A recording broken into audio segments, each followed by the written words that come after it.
आज का विषय है शांत शिरोमणि श्री रविदास जी का भजन। आप देखिए कि गूढ़ से गूढ़ रहस्य रविदास जी ने अपने भजन में उसका पर्दा खोल दिया, टाल दिया और सबके मानस पटल पर रख दिया। भजन देखिए रविदास जी का कि ऐसा कछो अनुभव कहत न आवे,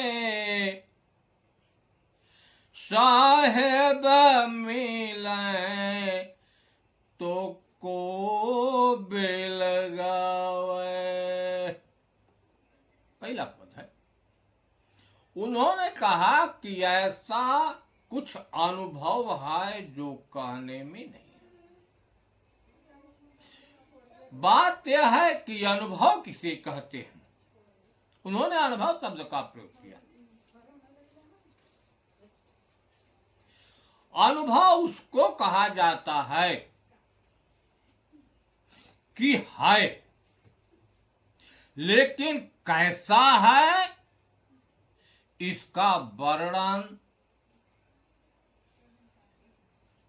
वाणी से नहीं किया जा सकता। इंद्रियां नहीं बता पाती उसके गुण कर्म स्वभाव को, लेकिन है। जैसे मनुष्य गुड़ खाता है, गुड़ का स्वाद उसको मालूम हो गया कि यह गुड़ का स्वाद है, लेकिन उसके स्वाद का वह वर्णन नहीं कर पाता है।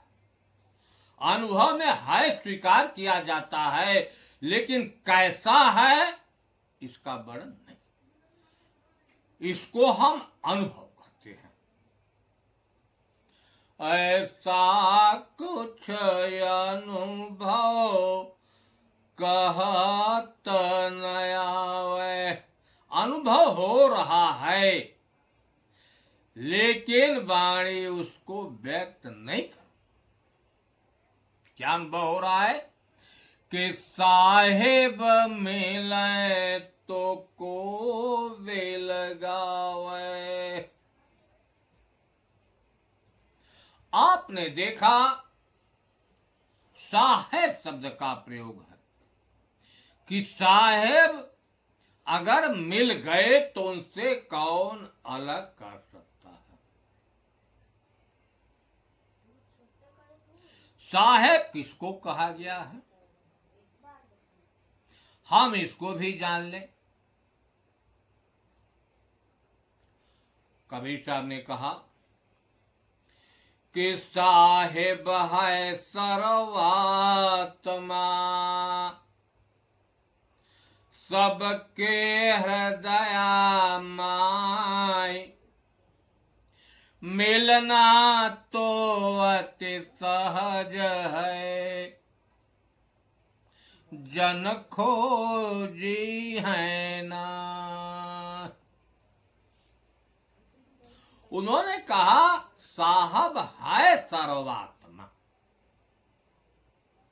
एक सत्ता है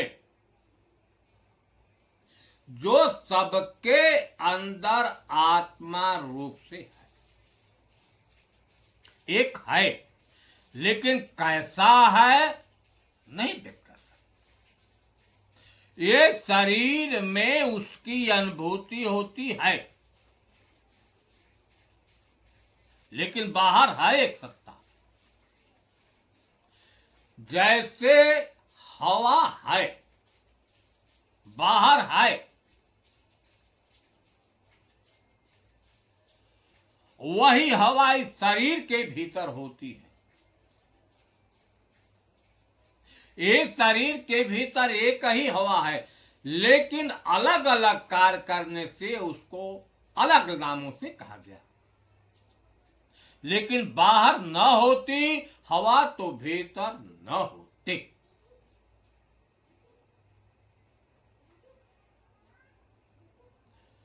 उसी प्रकार एक सत्ता है, कहीं उसी को राम शब्द से, कहीं ब्रह्म शब्द से, कहीं हरि शब्द से, कहीं परमात्मा शब्द से महापुरुषों ने अनेक नामों से प्रयोग किया है, लेकिन एक को ही किया जो सर्वव्यापक है, वही सबके अंदर आत्मा हो। जैसे एक ही चंद्रमा आकाश में है, लेकिन हर घड़ों में उसी का प्रतिबिंब पड़ता है। आकाश में अनेक चंद्रमा नहीं, चंद्रमा आंखों से दिखाई देता है और घड़े में भी उसकी वैसे ही प्रतिबिंब। उसी प्रकार परमात्मा जो है सर्वव्यापक है, इन आंखों से नहीं दिखाई देता, वही इसके अंदर है। लेकिन भीतर जो परमात्मा तत्व है वह भी आंखों से नहीं दिखाई देती, बाहर में अनुमान से माना जाता है, और वही घट के अंदर उसकी अनुभूति होती है। वही है साहिब।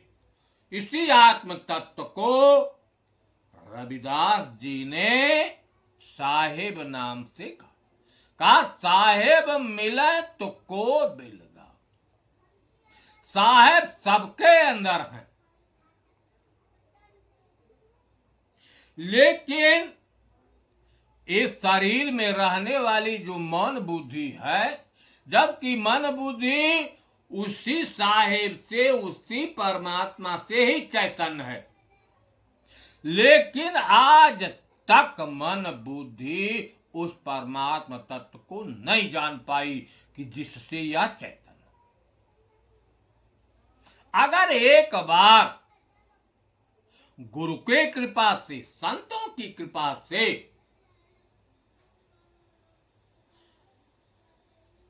स्वयं के अनुभव से अगर परख हो गया, अनुभूति हो गई, फिर उनसे कौन अलग कर सकता है। हर घट में वही है, वही सारी सृष्टि का नियामक है, सर्जक है, सर्जन करने वाला है, पालन करने वाला है, वही सबके अंदर आत्मा। तब आगे का अगला पद है कि सब में हरि है, हरे से सब हैं, हरि अपनो जीन जाना। अब इस पद के बारे में देखें, उन्होंने लिखा कि सब में हरि है।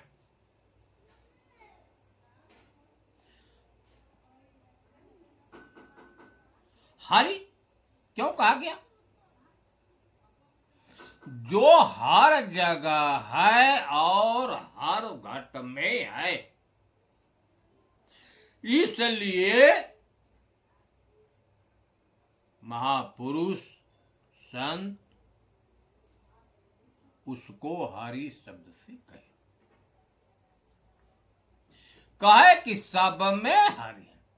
सब में का मतलब चाहे अंडज खानी हो, चाहे पिंडज खानी हो, चाहे उखमज खानी हो, चाहे स्थावर खानी हो, सब में वही, सब में है। लेकिन हरि से सब है, अर्थात सारी सृष्टि को उत्पन्न करने वाला हरि ही है और सबको चेतना देने वाला हरि है। जितने घट हैं सब उसी की चेतना से ही चैतन्य है, या शरीर और अंतःकरण। सारी सृष्टि उसी परमात्मा तत्व से ही उत्पन्न हुई है और वही सबका नियामक भी है। उसी की चेतना से सब चैतन्य है। इसलिए कहा कि सब में हरि है, हरि से सब हरि का ही पसार है, सब हरि से ही चैतन्य है। हरि अपनो जिन जाना, यह शब्द है कि हरि अपनो जिन जाना। यह विचारणी बात है कि जो सत्ता सर्वव्यापक है, क्या कोई घट उससे खाली रह सकता है?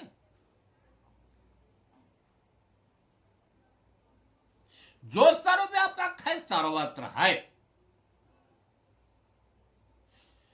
सब में वही है, कोई दूसरा नहीं है। लेकिन जानने वाले बड़े कम लोग हैं कि मैं ही हरि हूं। बहुत कम लोग जानने वाले हैं। अगर अपने को बोध होता है कि जो सर्वव्यापक हरि है वही इसमें है, तो उनकी खोज समाप्त हो जाती है। सूफी संतों ने कहा कि मैं तो खुद ही खुदा, नाओ हमसे जुदा, जो जाने जुदा नाओ पावे खुदा। क्योंकि उस खुदा की अनुभूति घट के बाहर नहीं होती। अगर खुदा की अनुभूति होती है तो इस घट में ही होती है। खुदा ही हरि है, कोई दूसरा नहीं। खुद ही है पर्दा दीदार के लिए, वरना नहीं कोई नकाब है। खुद ही का मतलब मैं। जब मैं मिट गया तो केवल एक खुदा ही रह गया, वरना कोई पर्दा नहीं है। जिस दिन आप मैं को मिटा दें कि मैं कुछ नहीं, एक परमात्मा ही सर्वोपरि है।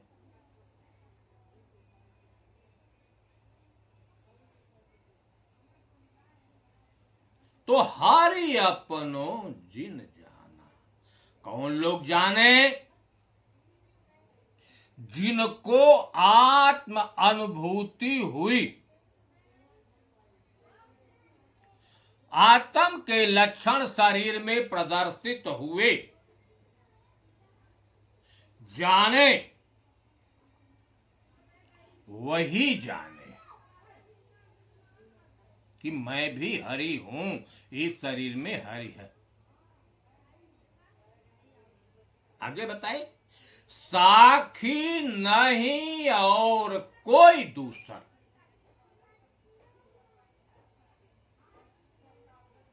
जाननहार सयाना। आज तक कहीं कोई प्रमाण नहीं है कि हरि के सिवाय इस शरीर में कोई दूसरा है। चाहे कोई शास्त्र हो, सब में यही कहा है कि सब में हरि है। किसी ने कहा सब में राम है। राम शब्द भी वही है। सर्व रमयति सर्वत रमते रमनते यस्मिन् योगी। जो सब में रम रहा है, सर्वत्र रमा है, वही राम है, दूसरा नहीं। जो हर जगह है, हर में है, वही हरि है। जो व्याप है, व्यापक है, जो हर घट में है, सर्वत्र है, वही ब्रह्म है। हर जगह वही है। कोई प्रमाण नहीं है कि हरि के सिवाय कोई दूसरा है। कबीर साहब ने कहा कि आपन आस की जय बहु तेरा, काहू न मरम पावल हरि केरा। कहा जो इसमें स्थित चेतन है, आत्मा है, हरि है, उसी की आशा कीजिए। ये शरीर के परे आज तक कोई हरि है किसी ने नहीं जाना। साखी नहीं और कोई दूसरा, कहीं प्रमाण है कि हरि के सिवाय कोई दूसरा है। जानन हार सयाना, जो इस रहस्य को जानता है कि इस घट में स्वयं हरि है। अरे मोको कहां ढूंढो रे बंदे, मैं तो तेरे पास में, ना मैं मंदिर ना मैं मस्जिद, ना मैं छोड़ी गणास में। कहीं कबीर सुनो भी संतो, हर श्वासों की श्वास में। जितने शरीरधारी हैं, जितने पिंड हैं, सब में हरि। जो जानता है इस रहस्य को, वह सयाना है। उसकी सारी खोज समाप्त हो जाती है, सारे कार्य बंद हो जाते हैं। अगला शब्द देखिए कि बाजे गरसो राच रहा, बाजे का मरम न जाना।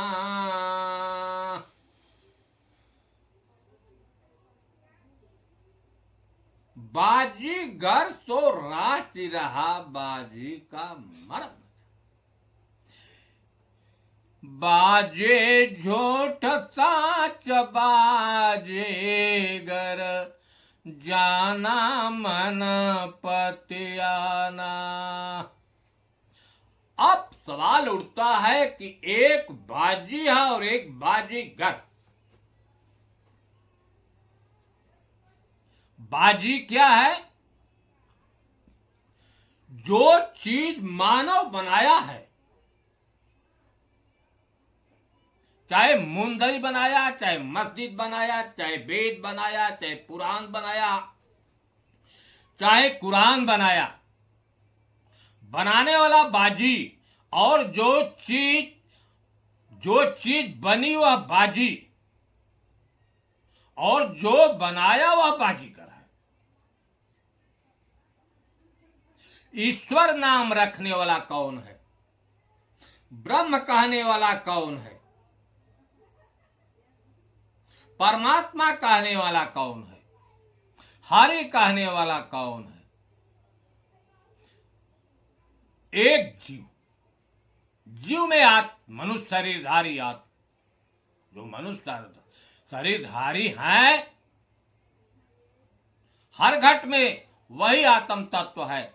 लेकिन जो जागृत हुए, सारा नामकरण करने वाले वही।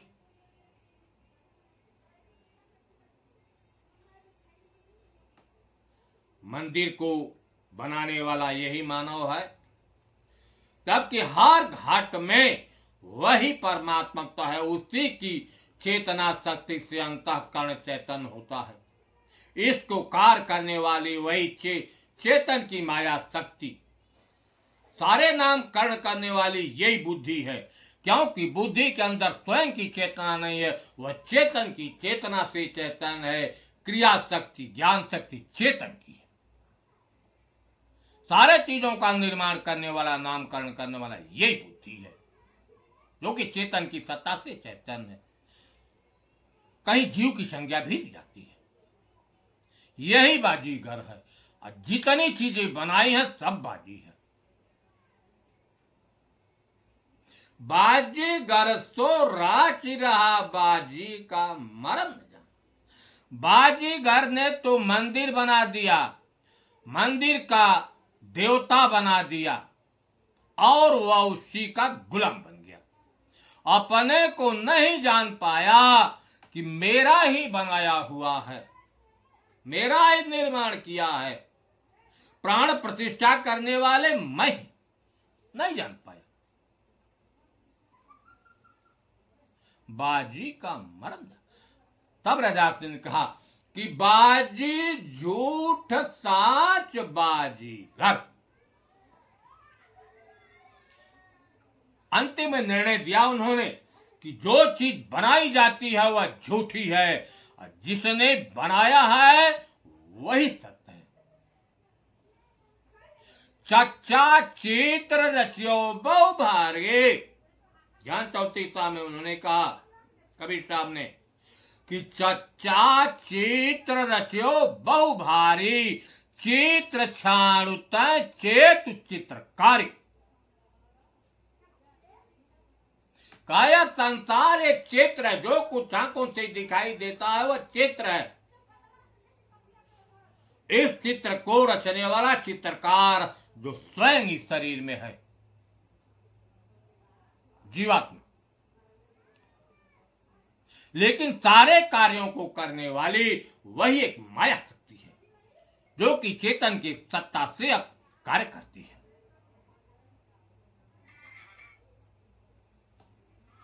बाजी झूठ साच बाजीगर, जाना मन पतियाना। जब इस रहस्य को पतियाएगा कब?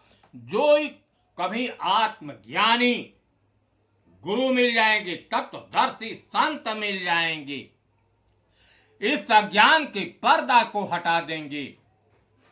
क्या सत्य है क्या असत्य है, जब दोनों का बोध करा देंगे, आत्मा के लक्षण बता देंगे, जड़ के लक्षण बता देंगे, सारा पर्दाफाश कर देंगे, तब पति आएगा।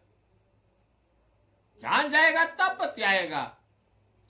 जाने बिनु न हो ही प्रतीति। मानस में गोस्वामी जी ने कहा, वसुंडी ने कहा कि जाने बिनु न हो ही प्रतीति, अब बेनु प्रतीति हो ही नहीं प्रीति, अब प्रीत बिना नहीं भगति दृढ़ाई, जिम खगपति जल।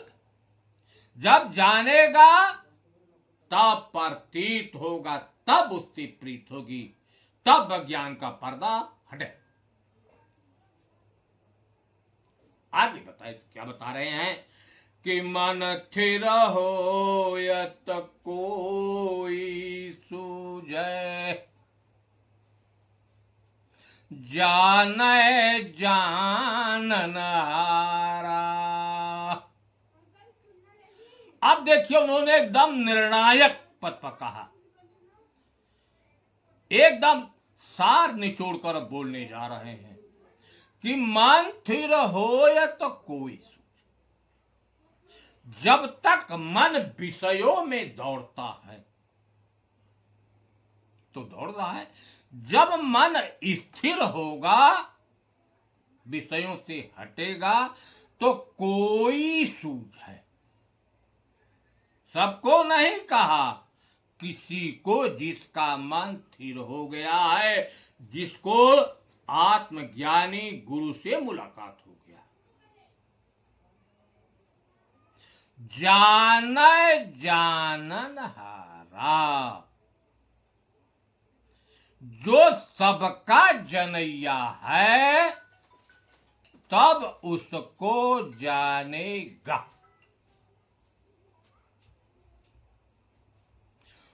सबको जानने वाले को साक्षी भी कहा गया है।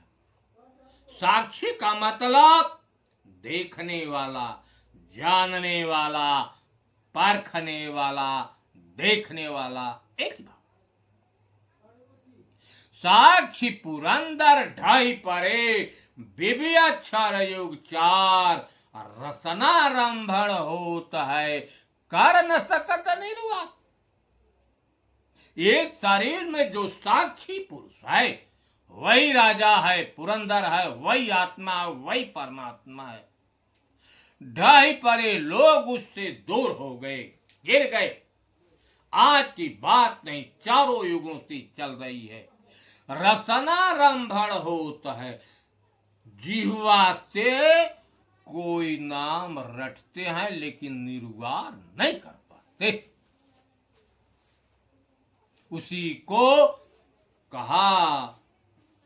सर्वहु को जाने सो तो सर्वहु से न्यारा राय, सोई निज रूप गुरु आत्मा लखाया। तार्किक तत्वों ने कहा कि जो सबका जनैया है वह सबसे न्यारा है, वही चेतन। मन थिर होयत कोई सूझे, जाने जानन हारा। इसमें रहने वाला जो आत्मा है, कहीं जीव कह ले, राम कह ले, ब्रह्म कह ले, किसको जानता है यह भी जान ले। अंतःकरण, क्योंकि सारी क्रियाओं का जन्म अंतःकरण से होता है, अर्थात इसी मन, चित्त, बुद्धि, अहंकार चारों का सामंजस्य है। किसी क्रिया को जन्म देने वाला यही मन बुद्धि। इसके अंदर जब कोई विचार उत्पन्न होता है तो इसमें जानने वाला, चाहे चित्त के अंदर विकार हो, चाहे मन के अंदर विकार उत्पन्न हो जाए, चाहे बुद्धि के, चाहे अहंकार आ जाए, वह सबको जानने वाला है। तन की जाने, मन की जाने, जाने चित्त की चोरी, ता साहेब से का छिपा है, जाके हाथ में डोरी। जीवन का डोर जिसके हाथ में है, जिसकी सत्ता से शरीर चल, वही सबको जानने वाला है। कर रहे दास विमल विवेक सुख। विमल माने क्या होता है? पवित्र, जो विकारों से परे, सहज स्वरूप समय, जो सबको जानने वाला है वही आपका स्वरूप है, वही आत्मा है। आप देह नहीं हैं। देह तो प्रकृति की है,